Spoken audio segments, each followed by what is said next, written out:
Sahabat Pijar TV, terima kasih sudah klik video YouTube ini.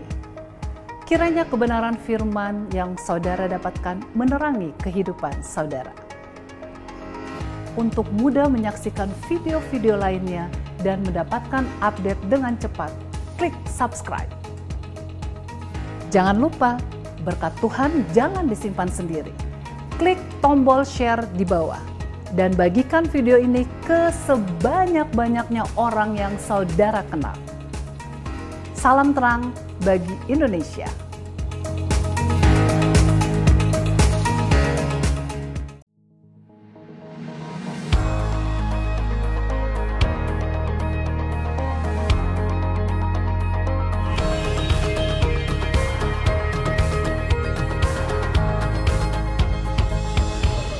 Shalom sahabat pijar. Di dalam ibadah biasanya kita sering dengar ayat ini disampaikan. Sebab di mana 2 atau 3 orang berkumpul dalam namaku, di situ aku ada di tengah-tengah mereka. Apalagi jika yang hadir dalam ibadah tersebut hanya beberapa orang. Pemimpin kebaktian biasanya mengutip ayat Matius 18 ayat 20 ini.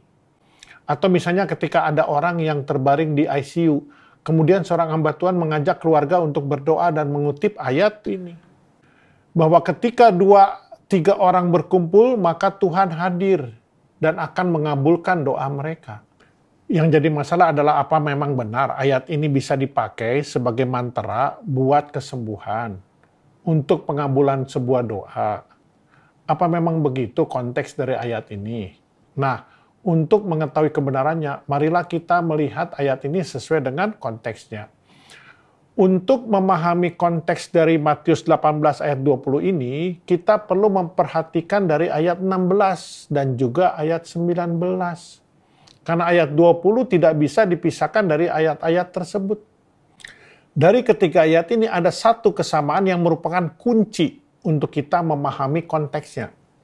Di situ ada satu frasa yang sama yang disebutkan, yaitu 2-3 orang. Jika kita melihat dari ayat 16, 2-3 orang ini berbicara tentang saksi. Sehingga ayat 19 dan 20 tidak boleh dilepaskan dari konteksnya. Dan juga tidak boleh dipisahkan dari tradisi orang-orang di zaman itu.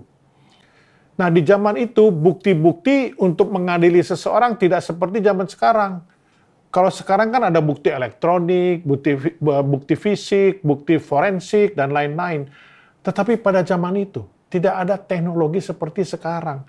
Sehingga yang dipakai sebagai bukti adalah 2-3 orang saksi. Jadi 2-3 orang saksi ini merupakan tradisi bangsa Yahudi untuk mengesahkan sebuah keputusan.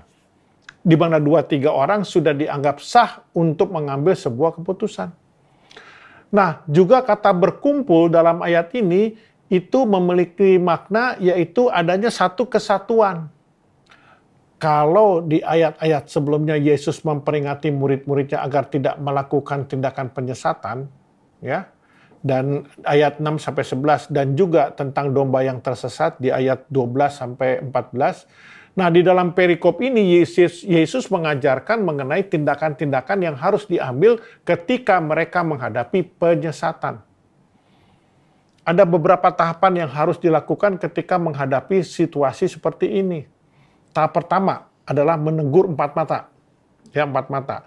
Ketika dalam jemaat ada seorang yang mengajar sesuatu yang tidak sesuai dengan firman Tuhan, tegurlah orang tersebut dengan 4 mata. Jika dia tidak mau mengakui kesalahannya, diperlukan 2-3 orang untuk bersaksi terkait dengan kesalahan tersebut. Dan jika orang tersebut tetap tidak mengakui kesalahannya, maka persoalan tersebut haruslah dibawa ke hadapan seluruh jemaat untuk selanjutnya diambil suatu keputusan terhadap orang tersebut.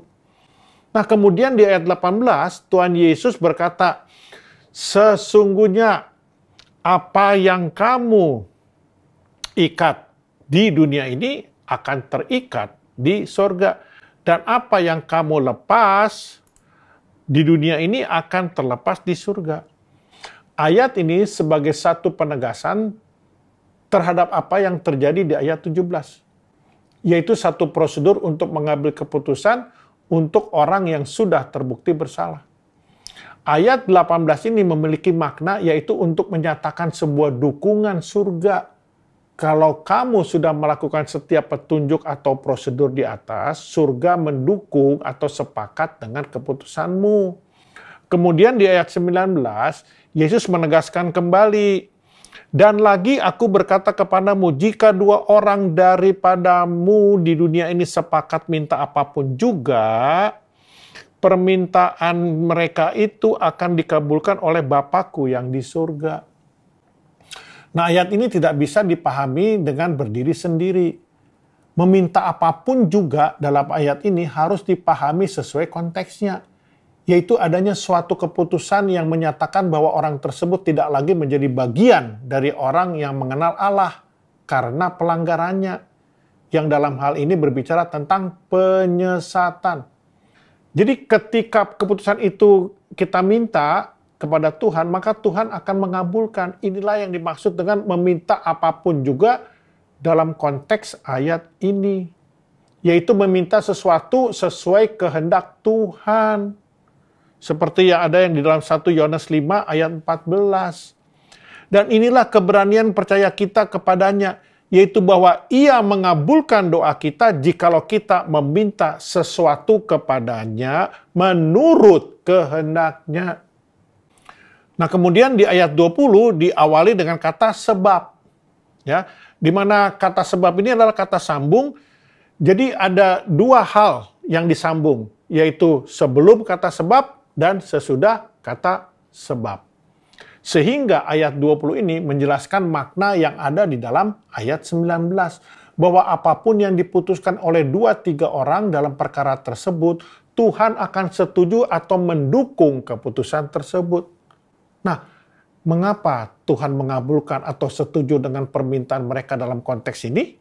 Karena ketika 2-3 orang berkumpul dalam nama Yesus, di situ Tuhan hadir. Nah, kehadiran Tuhan dalam ayat 20 ini harus dimaknai bahwa Tuhan mendukung keputusan yang diambil oleh 2 atau 3 orang yang bersatu hati. Keputusan yang diambil dalam konteks perikop ini adalah menganggap penyesat sebagai orang yang tidak mengenal Allah. Itu ada di ayat 17. Nah, lalu bagaimana implikasi dari ayat 19 dan 20 ini dalam kehidupan kita sekarang? Yang pertama, untuk memahami firman Tuhan, kita harus selalu memperhatikan konteksnya. Sehingga tidak sembarangan mengambil poin yang sesuai dengan keinginan kita yang kemudian dikaitkan dengan firman Tuhan yang kita baca. Karena kalau kita salah menafsirkannya, akan salah juga dalam melakukannya. Nah, sebagai contoh, ketika ada orang sakit di ICU, kemudian kita berdoa, di mana 2-3 orang berkumpul, Tuhan pasti mengabulkan. Nah, belum tentu Tuhan mengabulkan. Bukan itu makna dari ayat ini. Bahwa 2-3 orang berkumpul, pasti orang itu sembuh. Itu sebabnya kita penting memahami sebuah ayat berdasarkan konteksnya. Itu yang pertama. Ya, aplikasi dalam hidup kita sekarang. Yang kedua, dalam setiap keputusan yang kita ambil dalam hidup ini, kita harus selalu melibatkan Tuhan. Ya, seperti firman Tuhan di dalam Mazmur 127 ayat 1. Jikalau bukan Tuhan yang membangun rumah, sia-sialah usaha orang yang membangunnya. Jikalau bukan Tuhan yang mengawal kota, sia-sialah pengawal berjaga-jaga. Nah, apa makna melibatkan Tuhan? Yaitu bertanya kepada Tuhan dan tunggu jawaban Tuhan. Nah, kita bisa mengerti jawaban Tuhan kalau kita melatih diri kita untuk mempunyai kepekaan, yaitu dengan memiliki intimasi dengan Tuhan. Saudara terkasih, kita adalah terang bagi Indonesia. Oleh karenanya, jaga terangmu. Tuhan Yesus memberkati.